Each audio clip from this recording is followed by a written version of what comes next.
Should I put my child on a candida diet?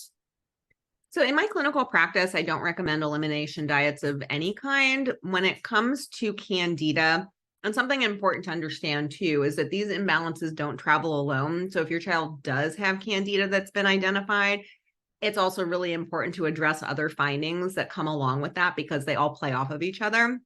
So that said, diet is not enough to solve the problem, especially if your child is struggling with chronic health issues like a chronic skin rashes. So and while sugar can feed candida, there is a difference between like processed sugar, table sugar, added sugars, and fruits. So if your child, for example, has candida and eats a lot of processed foods and sugary foods and junk foods, I do recommend lowering levels of those and switching to a healthier diet, a whole real foods diet.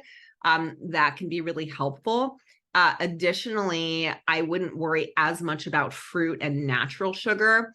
When it comes to sugars as well, I've been asked about table sugar versus like coconut sugar. Well, anytime you're adding more sugar, that is not ideal. So sugar is sugar is sugar, but there's also a difference between sugar and then fruit because fruit contains other nutrients and fiber. It's not just the straight sugar. So when it comes to candida and candida diets, I really don't recommend a candida diet. I recommend a whole real foods healthy diet that can include some fruits. It absolutely can include some treats as well. And again, the place to focus isn't on diet, rather, especially if your diet is already whole real foods, rather it's to focus on addressing the imbalances, which are not food fixable.